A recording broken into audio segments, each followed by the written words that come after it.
नमस्कार दर्शक बंधु आम चैनल खबर उपरे नजर को आपण मानक स्वागत। आसंतु जानि नेबा आज दिनर केतेक मुख्य खबर गुड़िक विषय रे। तेबे खबर उपरे नजर पकाइबा पूर्व जदि आपण माने आम चैनल को सब्सक्राइब करि नाहंती एहाकु सब्सक्राइब करी बेल आइकन को प्रेस करंतु एवं वीडियो को लाइक और शेयर करबा सहित कमेंट माध्यम रे निजर मतामत रखंतु। खबर नंबर 1 कोरोना अपडेट। आज ओडिशा चिन्हट हेले 51 जन पॉजिटिव। राज्य में मोट कोरोना आक्रांतों संख्या 1103 रे पहुंचला। खबर नंबर 2 चिन्हट 51 कोरोना रोगी मध्यरु नयागढ़ 11 जन, कलाहांडी 11 जन, कटक 9 जन, जाजपुर 5 जन, गंजाम 4 जन, मयूरभंज 3 जन, जगतसिंहपुर, अनुगुल और संबलपुर 2 जन लेखाएं एवं पुरी और मालकानगिर जड़े लेखाएं हेले कोरोनार शिकार। खबर नंबर 3 कोरोना नेला आउ एक जीवन। राज्य में कोरोना मृत्यु 7 रे पहुंचला। मृत जनक गंजाम जिलार 85 वर्षीय सूरत फेरंता बोली स्वास्थ्य विभाग पक्षर मिलला सूचना।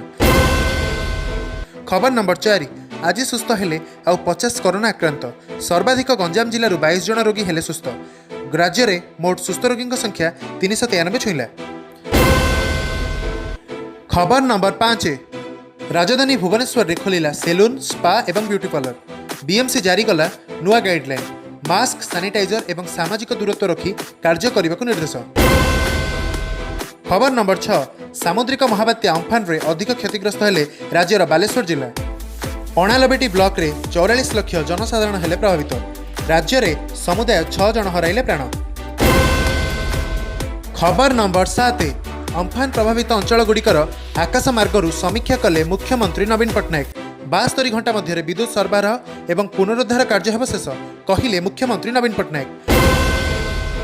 खबर नंबर 8 आगामी 3 दिन मध्य हेब अम्फान जनित क्षतिग्रस्त होइतिबा फसल एवं चाष जमीर आकलन। क्षति सहित कृषक मानक जोगाई दिया उपयुक्त सहायता। कृषि मंत्री अरुण साहू देले सूचना। खबर नंबर 9 ओडिशार अम्फान मुकाबिला को प्रशंसा करिले प्रधानमंत्री। साहसर सह मुकाबिला करिथिबारु राज्यवासी एवं सरकारी कर्मचारी को देले शाबाशी। खबर नंबर 10 आज ओडिशा गस्तरे आसीपारती प्रधानमंत्री नरेंद्र मोदी।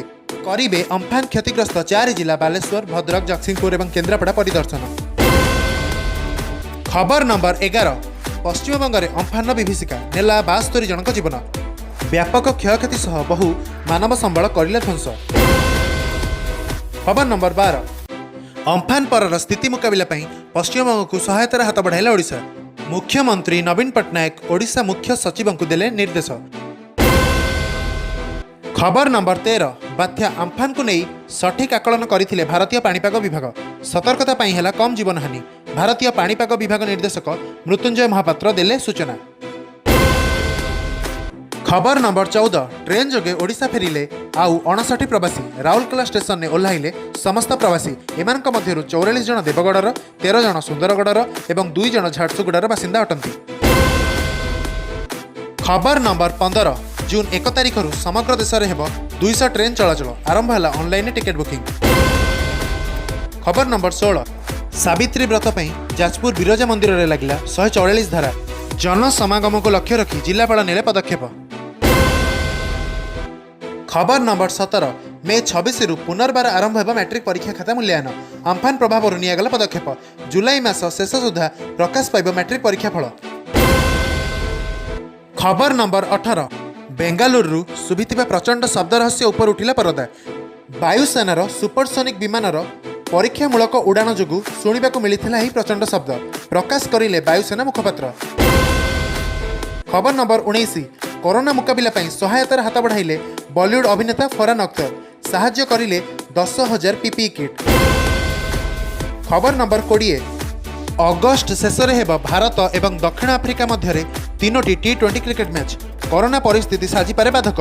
परिस्थिति नियंत्रण में रहिले खेल मैच। तेबे दर्शक बंधु ये तो थिला आज दिन केतेक गुरुत्वपूर्ण खबर। आसंता काली आमे पुणी आसबु आउ किछि खबर सहित आम चैनल खबर उपरे नजर रे। सेति पर्यंत विदाय दियंतु। नमस्कार।